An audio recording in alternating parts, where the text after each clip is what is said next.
Arthur hadn't kept a meal down in 6 weeks. The expensive doctors blamed stomach ulcers. His paranoid underboss blamed slow-acting poison. Arthur knew it was just the smell of blood.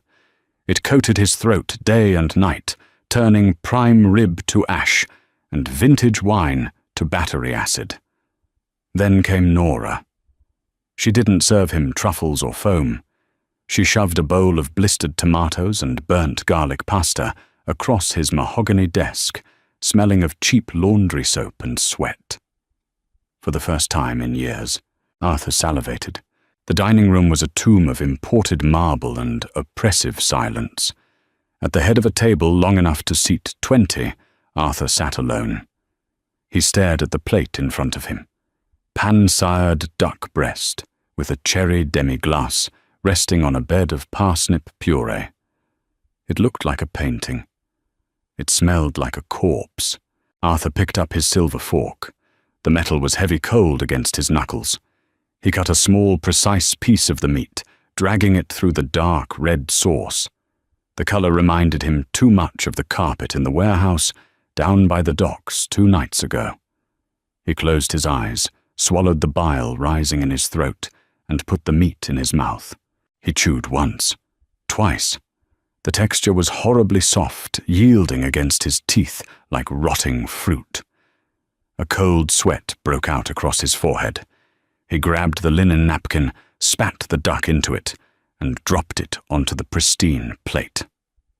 "Take it away," he rasped. From the shadows near the doorway, Dominic stepped forward. Dominic was built like a freight train, wearing a suit that cost more than a car, but his eyes were tight with the kind of worry he usually reserved for federal indictments. Dominic started his voice a low rumble. "You gotta eat. You look like a ghost wearing a bespoke suit. It's been days." I said, "Take it away." Arthur's voice didn't rise. It didn't have to. The quiet rasp was enough to make the hired waiter, a kid who looked barely out of culinary school, scramble forward with shaking hands to clear the $300 meal. Arthur pushed his chair back. The scrape of wood against marble echoed sharply. He stood his vision swimming for a fraction of a second. He gripped the edge of the table until the room steadied. Dominic was right. He was wasting away. The tailored wool of his trousers hung loose around his waist. His cheekbones jutted out like knives beneath his pale skin. It wasn't a disease, not a physical one at least. The doctors had run every scan, drawn vials of blood, shoved cameras down his throat. Stress, they concluded. Anxiety. They prescribed pills that made his mouth dry and his mind foggy. He stopped taking them. A boss with a foggy mind was a dead boss. The truth was simpler and much worse. Arthur's body was rejecting his life.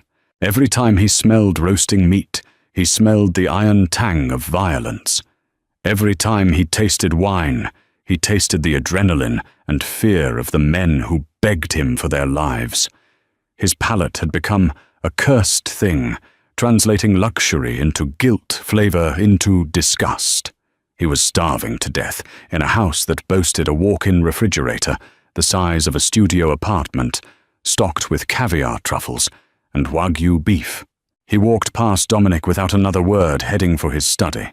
He needed a drink, though even the scotch tasted like smoke from a burning building lately. Down in the bowels of the estate, the kitchen was in chaos. Chef Pascal was throwing a tantrum, hurling a copper saucepan into the industrial sink. "Philistine!" Pascal shrieked. "He has no palate.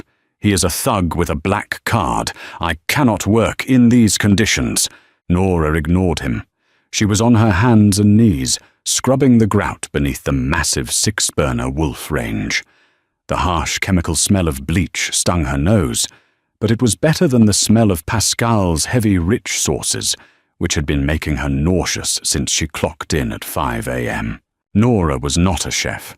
She was the newest maid, hired 3 days ago through an agency that specialized in discreet staff for high-net-worth individuals. It was code for turning a blind eye to the men with holstered guns pacing the perimeter. Nora didn't care about the guns. She cared about the $35 an hour, the double overtime, and the fact that she was exactly 4 paychecks away from keeping her brother's legs from being broken by a loan shark in South Boston. She scrubbed harder. The brush bristles snapped against the tile. "You," Pascal snapped, pointing a trembling, flour-dusted finger at her. "Clean up this duck. Throw it out. The boss is fasting again. A tragedy of culinary ignorance." Nora sat back on her heels, wiping a strand of dull brown hair out of her eyes with the back of a gloved hand. She looked at the plate the waiter had brought down. The duck was perfectly cooked. The vegetables were vibrant. "Waste of good food," she muttered, grabbing the plate. "What did you say?" Pascal demanded. "I said I'll take care of it." Nora lied, dumping the contents into the garbage disposal and flipping the switch. The loud grinding noise drowned out whatever French insult Pascal hurled at her next. She watched the expensive meal turn to mush and vanish. Her own stomach let out a hollow, aching growl. She hadn't eaten since yesterday afternoon, a stale bagel on the bus ride over. But she wouldn't eat Pascal's food. It looked too fussy, too rich. It looked like the kind of food that made you weak. Nora stripped off her rubber gloves.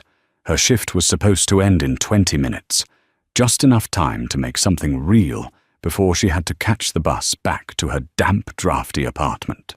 The kitchen was empty. Pascal had stormed out, threatening to resign for the 3rd time that week.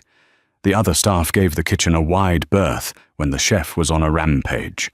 Nora opened the massive stainless steel refrigerator. It was a monument to excess.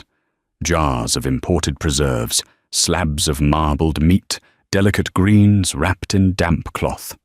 It made her angry, this sheer volume of untouched sustenance, while her brother was eating instant ramen in the dark because they couldn't afford the electricity bill. She ignored the expensive cuts. She dug into the crisper drawer and found a handful of tomatoes that had gone slightly soft, past their prime for Pascal's salads, destined for the trash.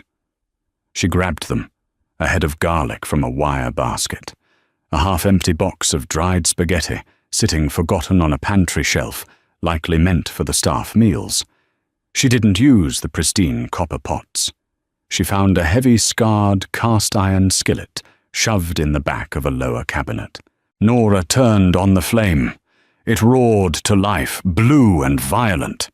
She didn't mince the garlic into tiny, perfect squares.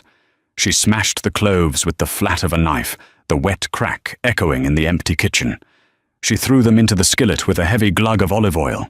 She wanted the garlic to burn a little.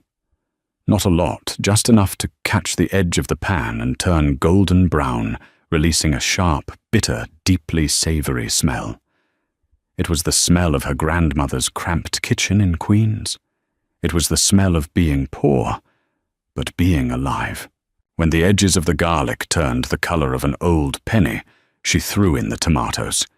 They hit the hot oil with a vicious hiss, spitting fat onto her uniform. Nora didn't flinch. She pressed down on the tomatoes with a wooden spoon until their skins blistered and burst, releasing their acidic juice into the oil deglazing the dark bits of garlic from the iron. A pinch of cheap kosher salt. A heavy, aggressive grind of black pepper. The smell began to rise. It wasn't delicate. It didn't smell like a restaurant. It smelled like earth salt and fire. It was pungent, cutting through the lingering scent of bleach and expensive duck fat. 2 floors up, Arthur was staring at a spreadsheet he wasn't reading. The numbers blurred together. His stomach gave a sharp, painful cramp. He pressed his fist into his abdomen, leaning forward over his desk. The dull, throbbing pain of the ulcer was constant now. He closed his eyes and breathed in, trying to steady himself. Then he smelled it. It wasn't blood. It wasn't the metallic tang of fear. It wasn't the cloying, sweet stench of reduction sauces that made him want to vomit. It was sharp. It was aggressive. It smelled like dirt and heat. Arthur's eyes snapped open. For a second, he thought he was hallucinating. His mouth, dry as cotton for weeks, suddenly flooded with saliva. The physical reaction was so intense, so unexpected, that he actually choked on it, coughing into his hand. He stood up. His legs felt shaky, but the hollow ache in his stomach had suddenly morphed from a threat into a demand. He opened the heavy oak door of his study. Dominic was leaning against the wall in the hallway, scrolling on his phone. He looked up surprised. Arthur rarely left his office before midnight. "Boss, you need something." "What is that?" Arthur asked. His voice was hoarse. Dominic sniffed the air. He frowned. "Smells like garlic. Did Pascal come back?" "Pascal doesn't cook like that," Arthur said.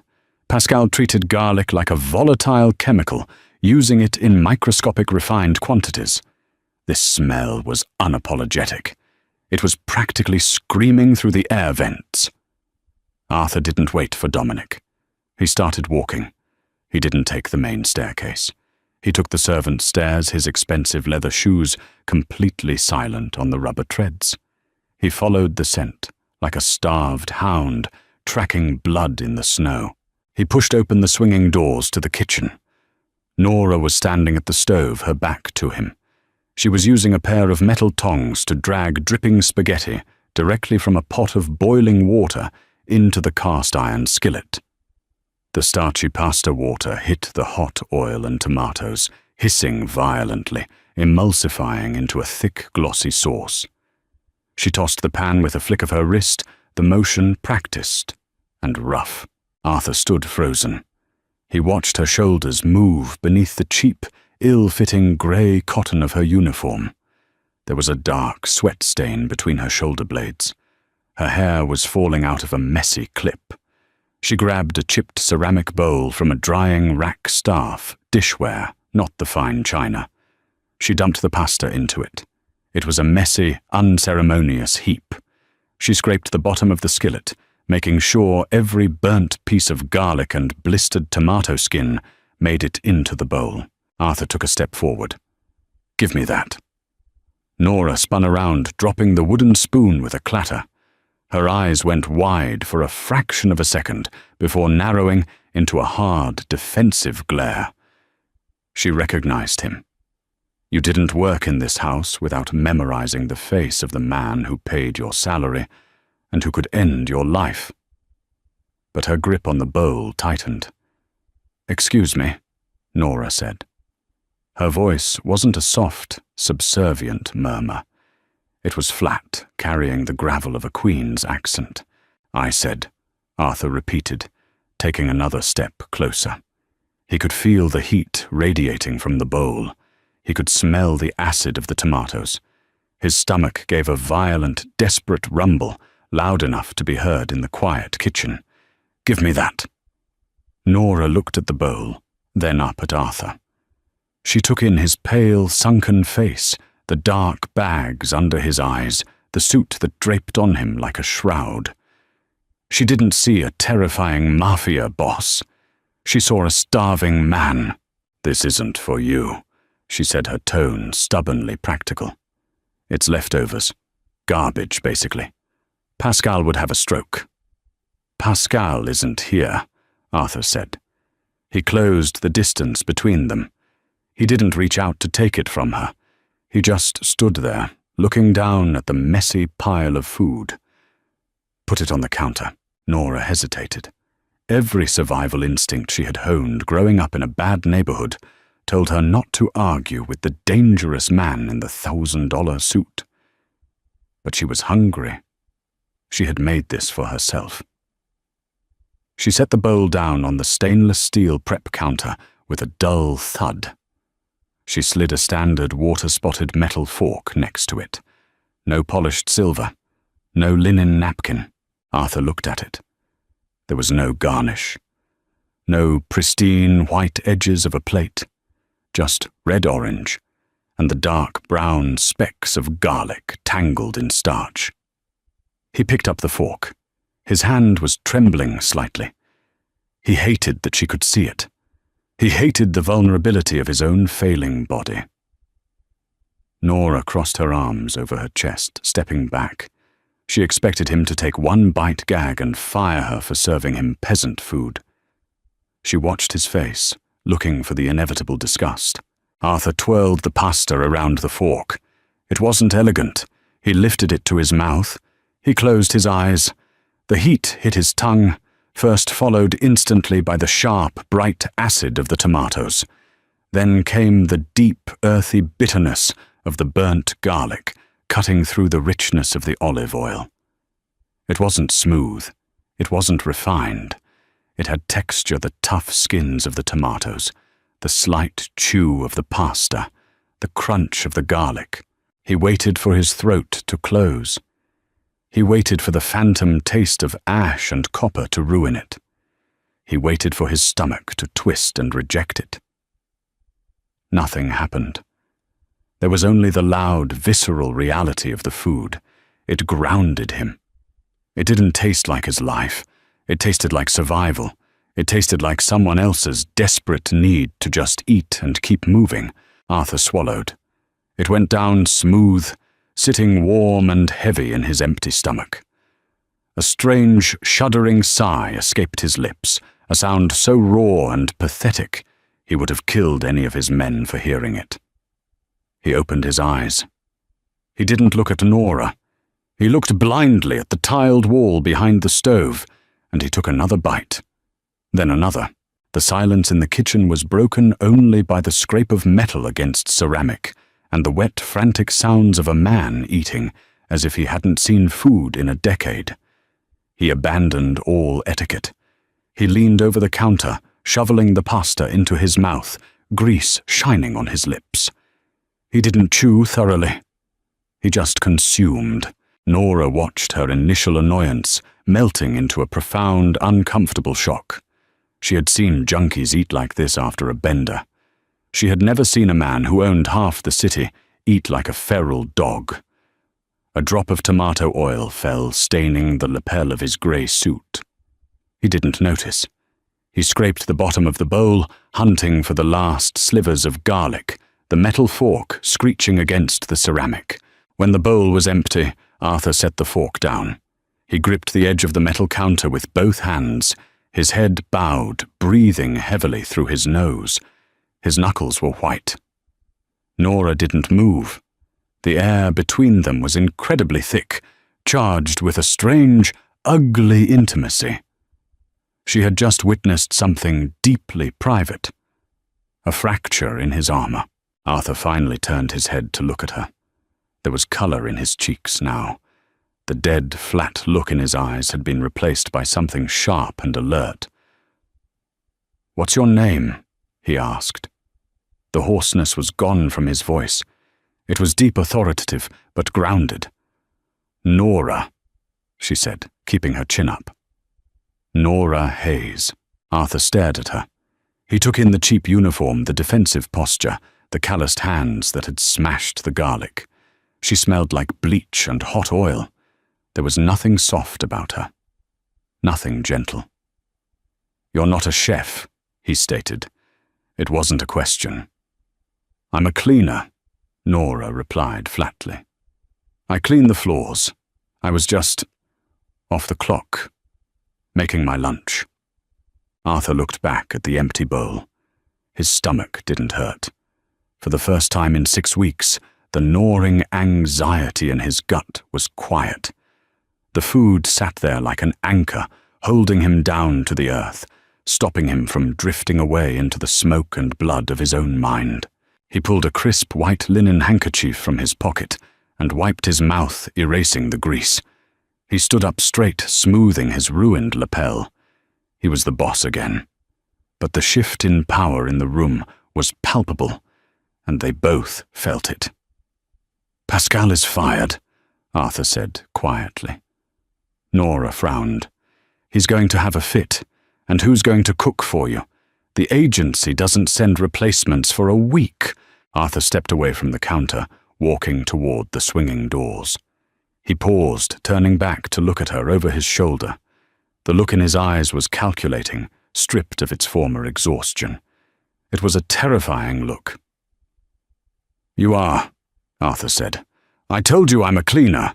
Nora shot back, her pulse spiking. "I don't know how to make demi-glace or foam or whatever the hell you people eat. I made you scrap pasta because I was starving." "Good," Arthur said, his voice dropping into a register that sent a shiver down her spine. "I don't want foam. I want scrap pasta. You cook for me, every meal. I have a contract. I clean. I'll triple your hourly rate." Nora's mouth clicked shut. 3 times her rate. That would pay off her brother's debt in a month. It would get them out of the damp apartment. She swallowed hard, her practical mind warring with her instinct to run far away from this intense, broken man. 5 times, Nora blurted out before she could stop herself. "And I don't wear a uniform while I do it. Polyester makes me sweat." Arthur stared at her for a long, quiet moment. A very slow, dark smirk ghosted across his lips. It was a rusty expression, like a muscle he hadn't used in years. 5 times, Arthur agreed. "Be back here at 7 for dinner."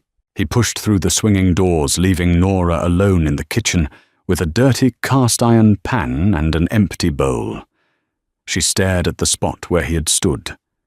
She had just extorted a mafia boss, and worse, she had to figure out what to cook him next. 7 o'clock arrived with the heavy, oppressive silence that always settled over the estate when the sun went down. Nora stood in the center of the cavernous kitchen. She was no longer wearing the grey polyester uniform.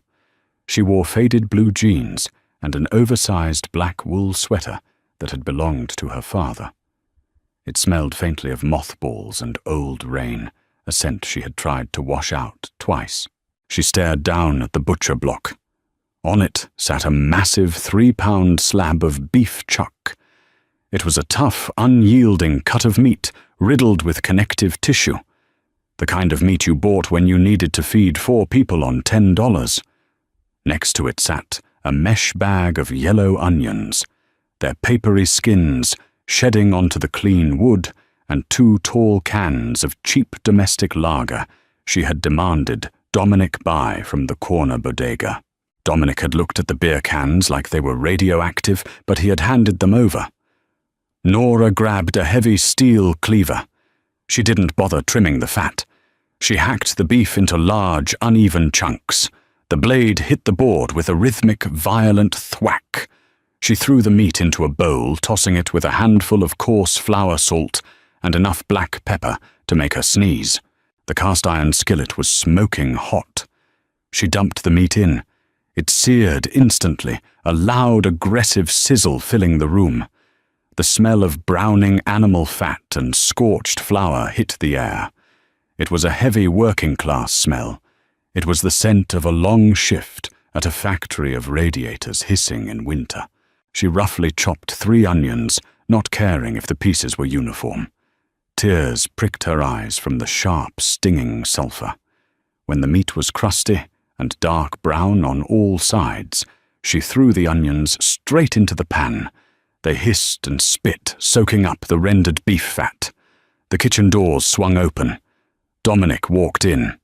He stopped dead in his tracks, his broad nose wrinkling. "Jesus Christ," Dominic muttered. "It smells like a dive bar in here. What are you doing?" "Cooking." Nora set her back to him. She cracked the pop tab on the first can of lager. It gave a sharp fizz. She poured the cheap beer directly into the hot pan. The alcohol hit the heat and exploded into a thick, yeasty steam that smelled sharply of hops and burnt sugar.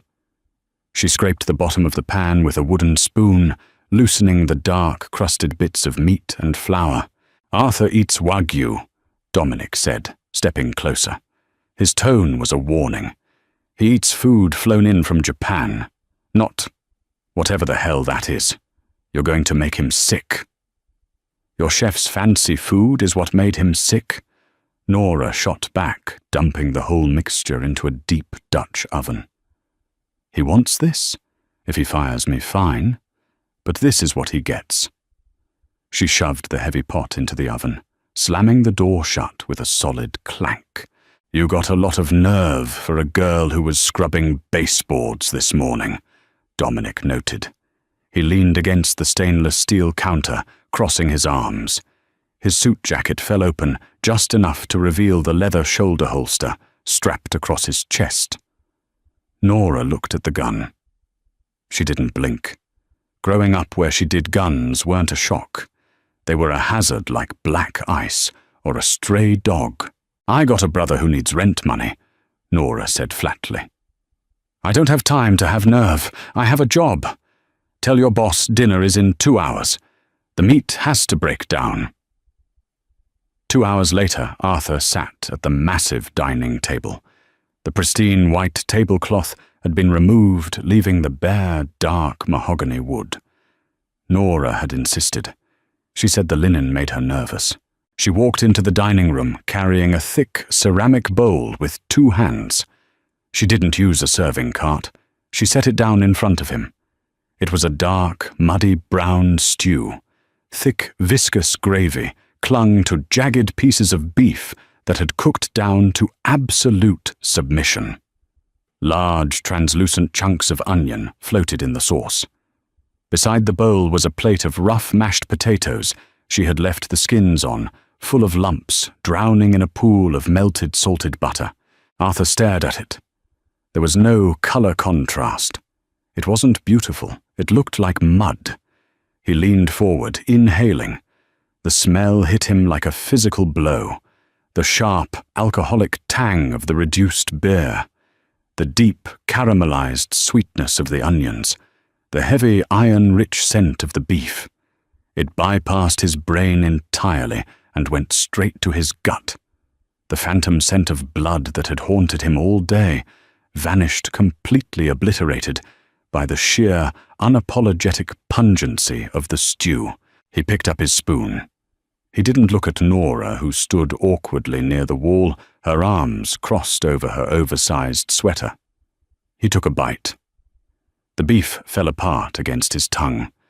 The gravy was rich, sticky with collagen, coating the roof of his mouth. The potatoes were heavy and starchy, cutting through the intense savoriness of the meat. It wasn't delicate. It was the kind of food that demanded to be eaten in the cold by a man who had worked with his hands all day. Arthur closed his eyes. The tension in his jaw, tight as a coiled spring since he woke up, finally snapped. He let out a long, ragged exhale through his nose. He ate the entire bowl. He ate the potatoes. He used a piece of crusty bread to wipe the bowl clean, leaving streaks of white ceramic shining through the brown gravy. When he finally sat back, the silence in the room was heavy, but it was no longer a tomb. It was just quiet. "You left the skins on the potatoes," Arthur said, his voice a low gravel. It was the first thing he had said to her all evening. "Peeling them is a waste of time," Nora said defensively. "The skin has flavor. It adds texture. If you don't like it—" "I didn't say I didn't like it," Arthur interrupted. He looked at her. Really looked at her. He saw the dark circles under her eyes, the defensive jut of her chin. He saw a survivor. "Tomorrow," Arthur said, his eyes locking onto hers. "Breakfast at 6. It was 3 in the morning. The rain was lashing against the floor-to-ceiling windows of the estate, sounding like handfuls of gravel thrown against the glass. Nora was awake. She was sitting at the massive kitchen island, a mug of instant coffee growing cold between her hands. She couldn't sleep. The silence of the house was too loud, and the knowledge of what the men who lived here actually did for a living was beginning to weigh heavily on her chest. She heard the heavy oak front door open and close, muffled voices in the foyer, Dominic's low, urgent rumble, Arthur's sharp, clipped responses. A few minutes later, the kitchen doors swung open. Arthur walked in. He looked terrible. His suit jacket was missing. His white dress shirt was unbuttoned at the collar, the silk tie hanging loose. His hair, usually combed back with absolute precision, was messy falling over his forehead. but it was his hands that made Nora freeze. His right hand was trembling slightly. The knuckles were split red and raw, swelling violently against the pale skin. There was a dark, rusty smear across the cuff of his white shirt. Blood. The smell rolled off him in waves, not the metallic tang of an accidental cut, but the heavy, coppery stench of violence. The cold night air clinging to his clothes couldn't mask it. It smelled like terror and raw meat. Arthur stopped when he saw her. He looked at his own hand, then quickly shoved it into his pocket, his jaw clenching so hard Nora thought his teeth might crack. The panic was back in his eyes, the wide, hollow look of a man drowning in his own mind. He took a step backward toward the door, his breathing turning shallow and fast. The nausea was rising in him again. She could see it in the pale cast of his face. Nora didn't gasp. She didn't ask what happened. She grew up with men who came home with busted knuckles and secrets. You didn't ask. You just dealt with the aftermath. She stood up her chair, scraping loudly against the tile. The noise snapped Arthur's attention, back to her. "Sit down," Nora said. Her voice was flat, devoid of pity or fear. Arthur hesitated, staring at her like a cornered animal. "I said sit down," she repeated, turning her back to him. She walked over to the stove. "Before you pass out on my clean floor." She heard the slow, heavy drag of his footsteps, followed by the squeak of a leather bar stool. He sat at the island, his head bowed, his uninjured hand gripping the marble countertop like a lifeline. Nora turned on the flame under a flat steel griddle. She didn't go to the fridge for duck or caviar. She grabbed half a loaf of dense, sour rye bread she had bought at a Polish bakery that afternoon. She sliced 2 pieces, thick as paving stones. She dropped a heavy knob of salted butter onto the hot steel. It melted instantly, bubbling and spitting, turning a nutty, foamy brown. She threw the bread down. It sizzled violently, soaking up the fat. Next to the bread, she cracked 2 eggs. The oil snapped against the egg whites, frying the edges instantly, making them curl and turn dark, crispy brown. The smell of the burning butter and frying eggs rapidly filled the kitchen. It was harsh, fatty, and utterly overpowering. It pushed the cold, metallic smell of blood out of the air, suffocating it, beneath a blanket of diner grease and toasted rye. Nora flipped the eggs, letting the yolks set just enough so they wouldn't run, then slid them onto the toasted bread. She grabbed a bottle of cheap vinegar-heavy hot sauce from her own stash in the pantry and dashed it aggressively over the top. The acid hit the hot eggs, releasing a sharp, stinging vapor. She slid the plate across the marble island. It stopped inches from Arthur's hand. Next to the plate, she set down a mug of black coffee. Not espresso, drip coffee. Bitter, dark, and scalding hot. "Eat," she commanded, grabbing a rag to wipe down the stove. Arthur slowly lifted his head. He looked at the plate. The edges of the eggs were jagged and burnt. The hot sauce bled into the butter-soaked bread. It was a violent-looking meal. He breathed in.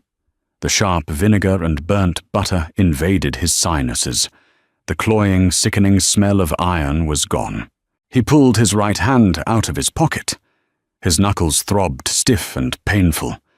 He awkwardly picked up the heavy sandwich with both hands, ignoring the pain. He took a bite. The crunch of the fried egg and the toasted rye echoed loudly in the quiet kitchen. The harsh acid of the hot sauce cut through the heavy butter, shocking his palate. It was rough.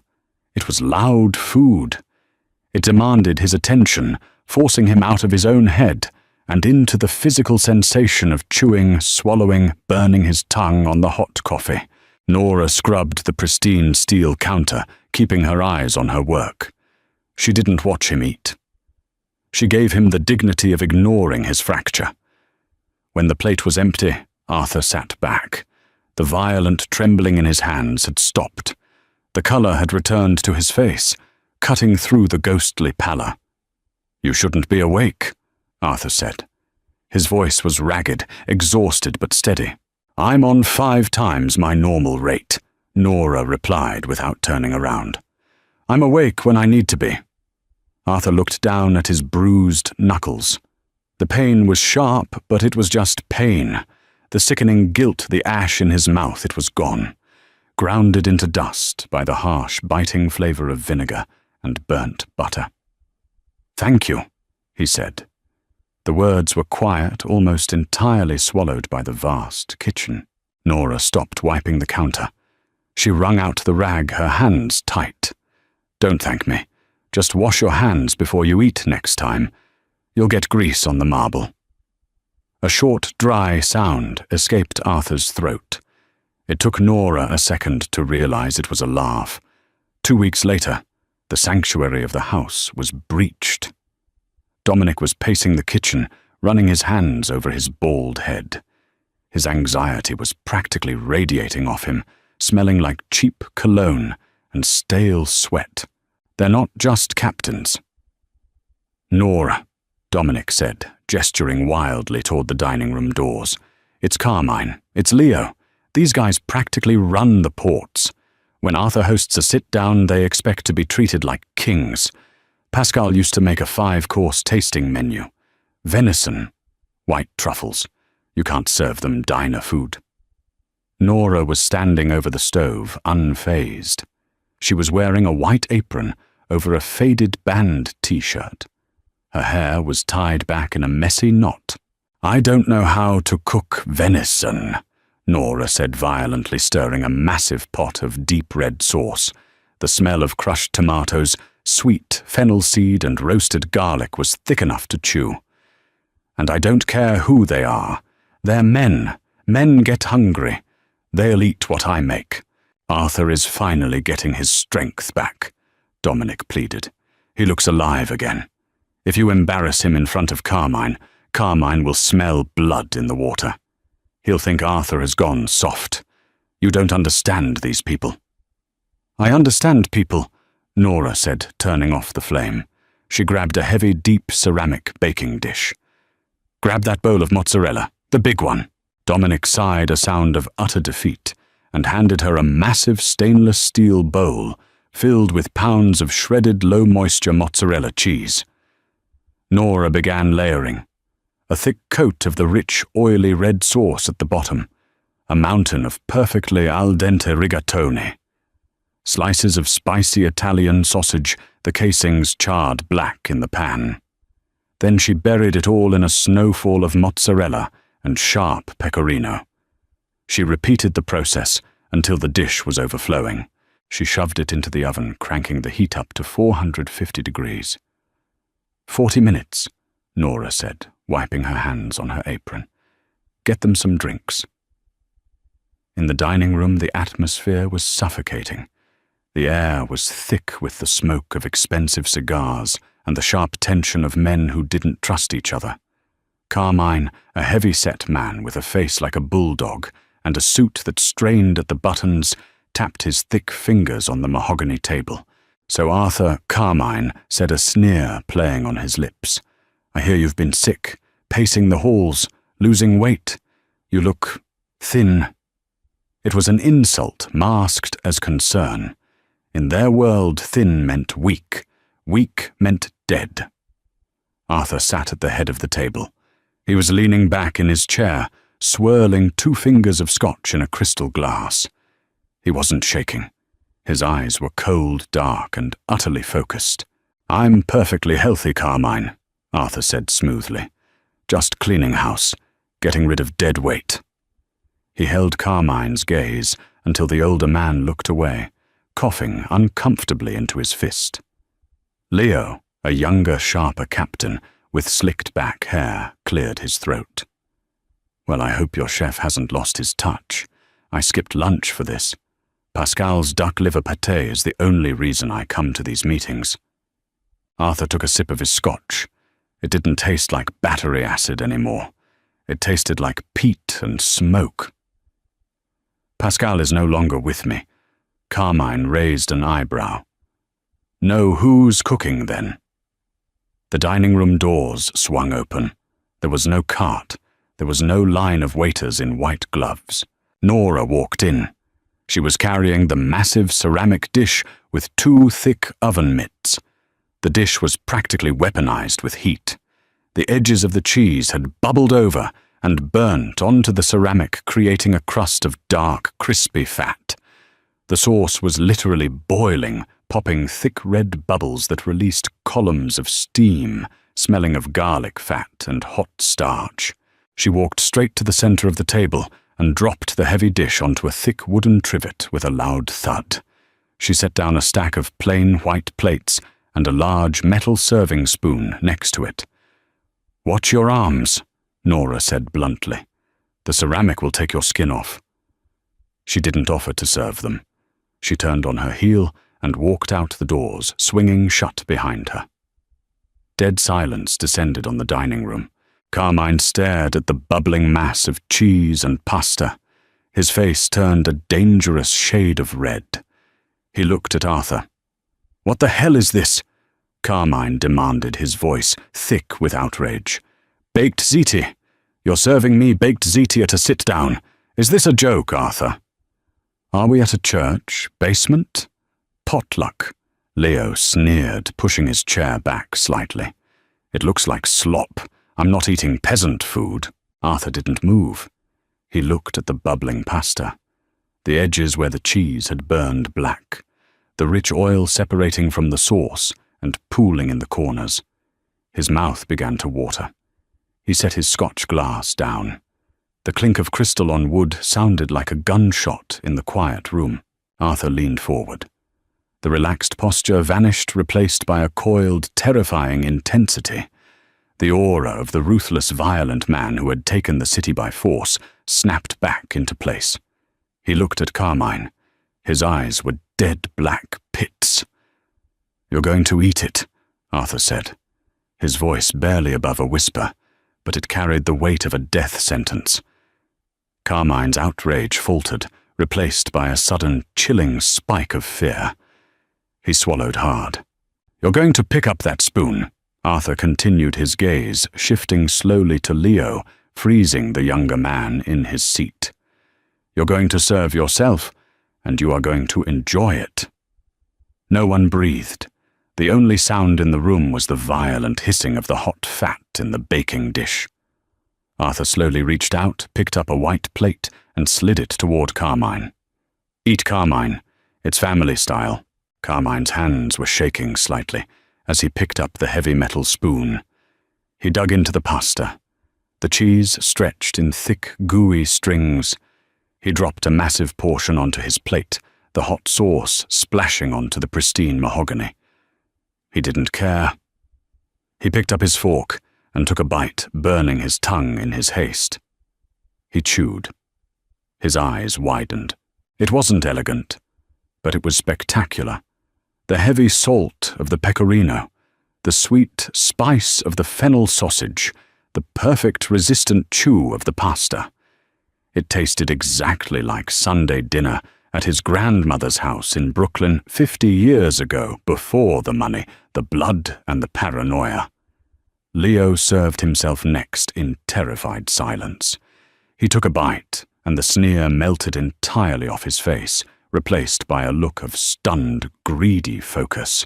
Within 5 minutes, the silence in the room was broken only by the scrape of silverware against plates and the heavy, animalistic sounds of men eating rapidly. The tension broke. They weren't mob bosses anymore. They were just hungry men, stripped of their pretenses, anchored to the table by the sheer weight of the food. Arthur finally took a plate for himself. He scooped up the burnt edges of the cheese, his favorite part. He ate slowly, savoring the heavy, grounding flavors. He looked toward the swinging doors of the kitchen. A faint, dark smile touched his lips. Carmine and Leo thought they were the most dangerous men in the room. They were wrong. The girl with the burnt garlic and the heavy hand with salt had brought them all to their knees. And she belonged to him. The truce lasted exactly 12 days. In Arthur's world, 12 days of silence was either a blessing or the fuse burning down on a bomb. It was 2 a.m. and the estate was locked down tight. Outside, a freezing rain turned the driveway into a sheet of black ice. Inside the massive kitchen was a haven of humid, butter-scented heat. Nora was baking. She didn't bake well. She lacked the patience for precise measurements and the delicate touch required for pastry. But she needed the physical exertion. Her brother Tommy had called earlier, his voice trembling, as he told her the loan shark had accepted the cash, but tacked on an exorbitant, late fee. The math meant she was stuck in this house cooking for monsters for at least another 6 months. She slammed a fist of cold butter into a mound of flour on the butcher block. She rubbed the fat and flour between her fingers, her hands moving with angry, jerky motions. She wasn't making anything delicate. It was a rustic apple galette, the kind of thing that didn't matter if it looked ugly, as long as it tasted like sugar and fire. She peeled Granny Smith apples with a paring knife, slicing them thick and uneven. She tossed them in a bowl with a reckless handful of dark brown sugar, a heavy pour of bourbon she'd stolen from the study, and enough cinnamon to make her eyes water. She didn't hear Arthur come in. His footsteps were non-existent. "You're murdering that dough." Nora jumped the paring knife clattering against the wood. Arthur was standing near the doorway. He was wearing dark grey sweatpants and a plain white t-shirt. It was the first time she had seen him out of a tailored suit. The casual clothes made him look younger, but they also exposed the hard, jagged lines of old scars tracking up his left forearm. He didn't look terrifying tonight. He looked exhausted. "Dough is supposed to be worked," Nora said, turning back to the butcher block. She grabbed a heavy wooden rolling pin and flattened the shaggy, butter-streaked mess. "Why are you awake? Why are you?" Arthur countered. He walked over to the island, pulling out a bar stool. He sat leaning his elbows on the cold marble, watching her hands. "My brother," Nora muttered, folding the jagged edges of the dough over the piled apples. "He's an idiot, and idiots are expensive." Arthur watched her brush the rough pastry with an egg wash, her movements quick and completely devoid of grace. "How much does he owe?" Nora stopped. She looked up at him, her eyes narrowing.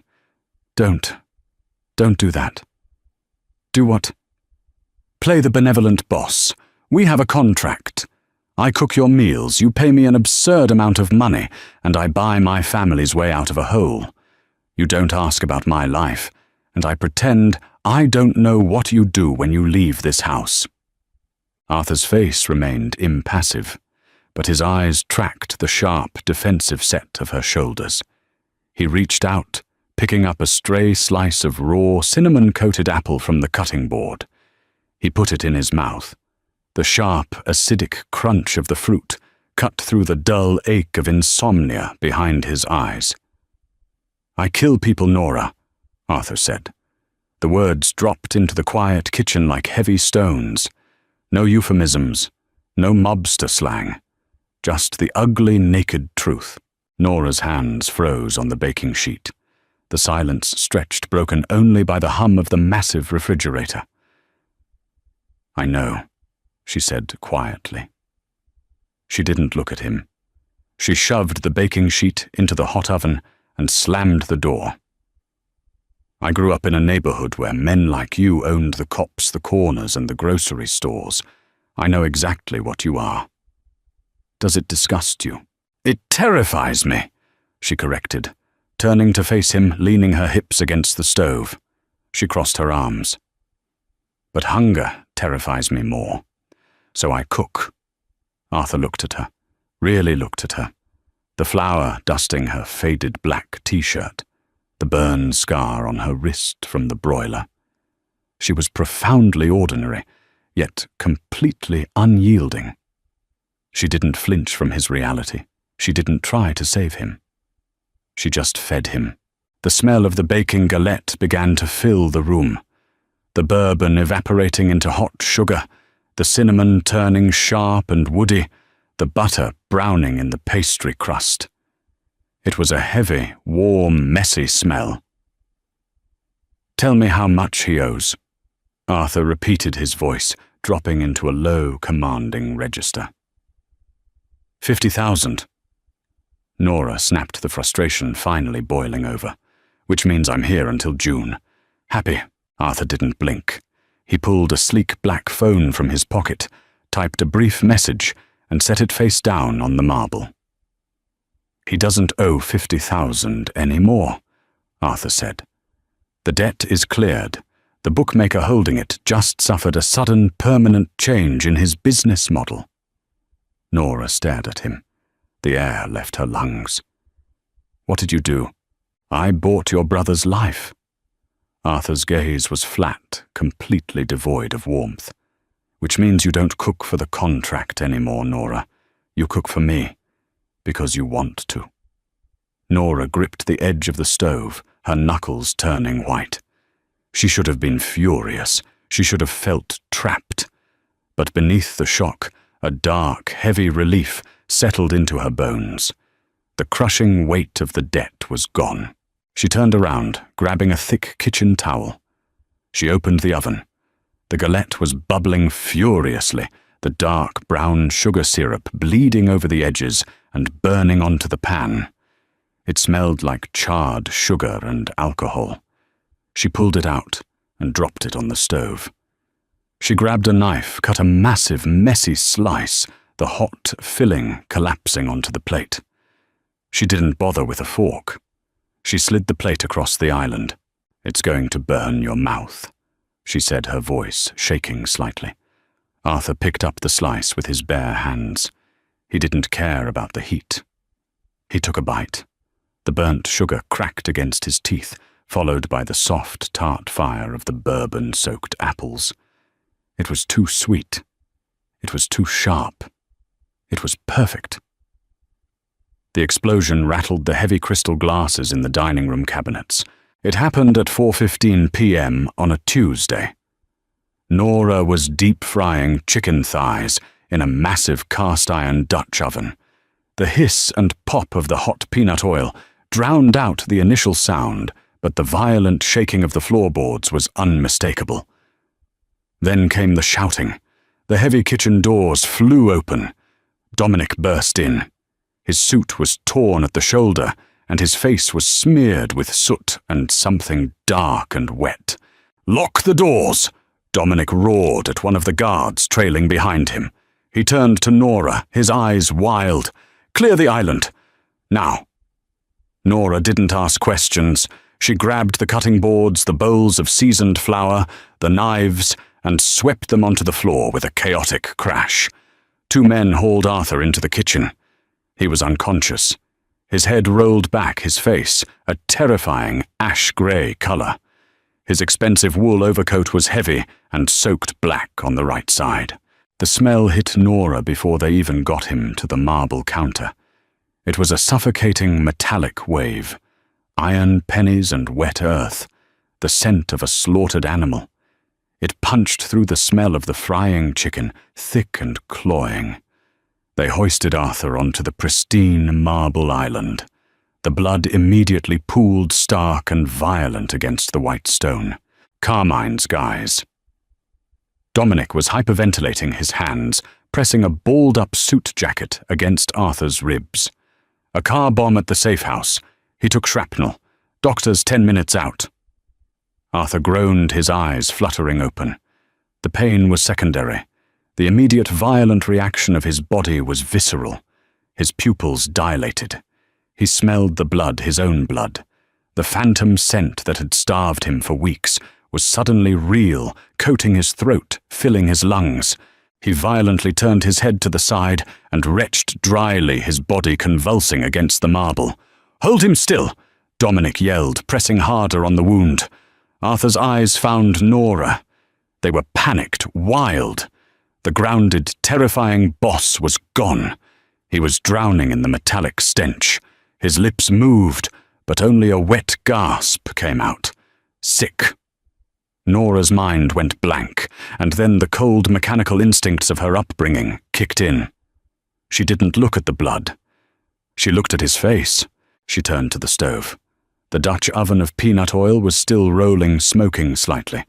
Next to it was a small pot where she had been simmering leftover chicken bones and onion scraps for stock. She grabbed a thick ceramic mug. She plunged it into the simmering pot, coming up with a cloudy yellow broth. She didn't strain it. She grabbed the salt cellar and threw a heavy, aggressive handful of coarse sea salt into the hot liquid. She ground black pepper into it until the surface was black. She grabbed a bottle of cheap white vinegar from the counter and dumped a splash in. It wasn't food. It was a chemical intervention. Nora pushed past the guards. "Move!" She snapped at Dominic. "Are you crazy? He's bleeding out!" Dominic yelled. "He's going into shock, and he's going to choke on his own vomit!"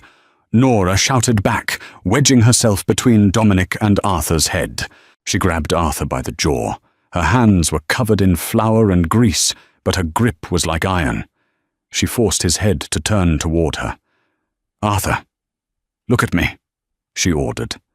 His eyes were rolling back. The smell of his own torn flesh was suffocating him. Nora brought the steaming mug to his lips. "Drink this. Swallow it. Now." She tipped the hot liquid into his mouth. Arthur choked, coughing weakly. The broth hit the back of his throat. It was violently salty. The vinegar burned his nasal passages like ammonia. The aggressive bite of the black pepper scoured his tongue. It was agonizing. It was sharp.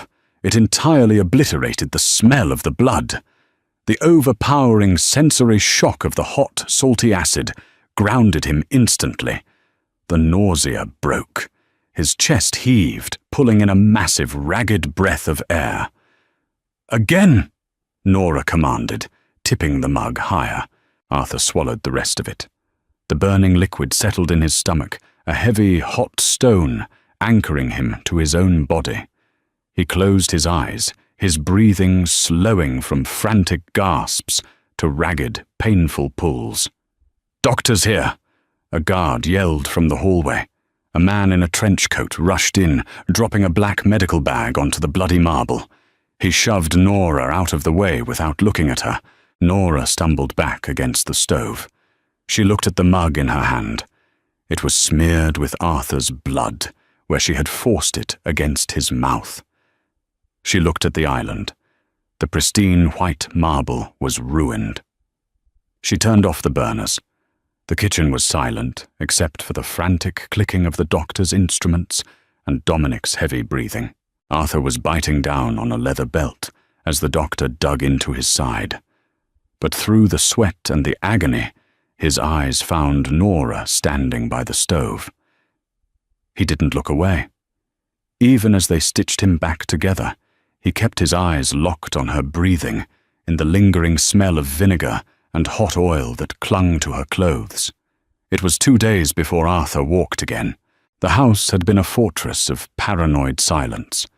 Dominic had spent 48 hours eradicating Carmine's crew from the city. The violence was kept outside the walls, but the heavy, suffocating weight of it pressed against the windows. It was 5 a.m. The sky outside was the color of bruised iron. Nora was in the kitchen. She hadn't left the estate. She hadn't slept in a bed, opting for the small cot in the pantry. She felt dirty, exhausted, and hollowed out. She was standing at the sink, mechanically scrubbing the same cast-iron skillet for the 3rd time just to keep her hands moving. The soft squeak of rubber on tile made her pause. She turned off the faucet. Arthur was standing in the doorway. He was wearing loose pajama pants and a grey t-shirt. His right side was heavily bandaged, making his posture stiff and slightly hunched. He looked pale, gaunt, and completely drained. He looked like a man who had survived a shipwreck. He didn't say anything. He walked slowly, painfully toward the island. He didn't look at the spot where he had bled all over the marble. He looked at her. Nora dried her hands on a towel. She didn't ask how he felt. She didn't offer pity. Pity was useless in this room. "Sit," she said softly. Arthur sank onto the bar stool with a suppressed grimace. He leaned his left forearm on the counter, resting his forehead against his hand. He was shivering slightly, a residual effect of the blood loss and the painkillers. Nora turned to the stove. She didn't ask what he wanted.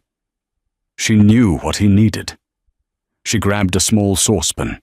She poured in a cup of whole milk and a heavy splash of heavy cream. She dropped in a thick slice of salted butter. She turned the heat low, letting it simmer. She took a hunk of stale sourdough bread from the bread box. She tore it into rough, jagged pieces, dropping them directly into a deep bowl. When the milk mixture was steaming, bubbling slightly at the edges, she took it off the heat.